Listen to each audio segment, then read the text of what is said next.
All right, let's jump right into this thing, folks. As a believer in Jesus Christ, I strongly adhere to the principle that when looking for proper perspective on contemporary issues, the Bible is the best source to gain wisdom. So there's a verse that will serve as the basis of my commentary today. It's Matthew 9:37, where Jesus says, "The harvest is plentiful, but the laborers are few." The context of that is Jesus was going to various towns, preaching the good news, helping those with disease and sickness. And as the NIV says, they were harassed. I'm sorry, Tom, the New International Version. They were harassed and helpless like sheep without a shepherd. And that's when he turned to his disciples and made the quote so many of us know and love.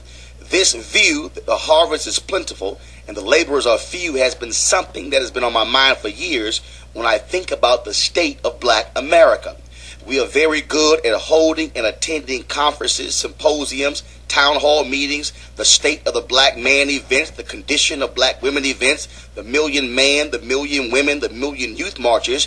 Yet it is clear to me that the talk is plentiful, but the work is few. It's evident that the meetings are in abundance, but the action plans are absent. It's crystal clear that the asking of questions are often done, but the follow-up with results is missing.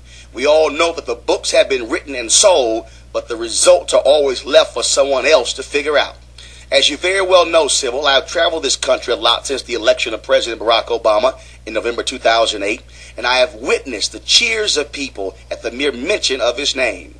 And when I asked folks to raise their hands if they voted for him, drove folks to the polls, wore Obama hats and T-shirts, buttons, and everything else, most of the hands shoot up with pride. Yet when I asked how many of them attended at least one healthcare town hall meeting last year, the hands go down, as they are rightfully embarrassed due to their laziness and sorry follow-up. See, the election of President Obama wasn't the ending, but the beginning. On election night, he used the word "we" 47 times. In fact, he said, quote, "There will be setbacks and false starts. There are many who won't agree with every decision or policy I make as president, and we know that government can't solve every problem. But I will always be honest with you about the challenges we face. I will listen to you, especially when we disagree.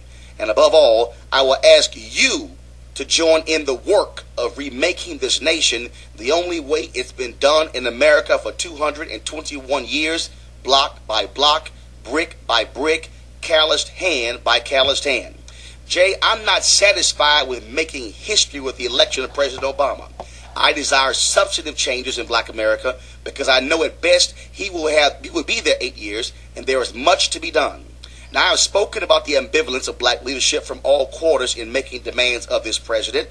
I have said on this show and others that they need to remember what their mission is and not the color of the skin of the person sitting in the White House. So black leadership must be active, whether they are those who are meeting in the Oval Office or those standing outside the gates. Black America has always had an inside-outside game. Furthermore, Tom, it's time for black folks to live up to the covenant we supposedly made with each other. Thousands upon thousands bought the book, which laid out a clear and concise black agenda. Thousands have attended events in the past decade. Thousands have signed up for emails. Thousands have said they were committed to action. But are we activating those individuals and pressing for a black agenda? So what has been done with those emails? What is being done with the list of people who attended the various events? See, even Dr. Martin Luther King understood that not every black leader will be as aggressive as they need to be or do what you think they should do. Folks forget he was thrown out of the National Baptist Convention USA for trying to push them on civil rights, and that led to the creation of the Southern Christian Leadership Conference. Recently, there are 3 leaders met with the President Obama, 3 civil rights leaders, but they are not the only African Americans who provide leadership, and they will tell you that as well. There are countless others, and it's time that all of them are mobilized and their membership put to work so we can see results. The success of the civil rights movement was about folks staying in their lanes. Some focused on jobs, some on laws, some on marching, but they all worked to a common goal. Tom, we just celebrated the Greensboro sit-ins, where 4 college seniors, just 4, decided they were going to integrate lunch counters. It spread like wildfire across the South. The actions of 4 students sped up the civil rights movement. But what is happening today, Tom, is that the president is trying to break through to the banks to free up money for college students. But the banks want to keep the money. So I've gone to college campus and said, where have you been? Black students have been silent, just like their white, Hispanic, and Asian counterparts. So how can students sit quietly and not raise their voices? How can so-called student leaders, black student leaders, with their leadership conferences nationwide not mobilize their fellow students to march, to send emails, to mobilize, to fight the banks and their lobbyists? You don't need a meeting with black leadership. You don't need another conference or symposium. What you need is some backbone to fight a system that ignores you. In 2 months, we'll celebrate the founding of the Student Nonviolent Coordinating Committee, a group of 18, 19, 20-year-olds who put their educated minds and strong work ethic to fight for equality.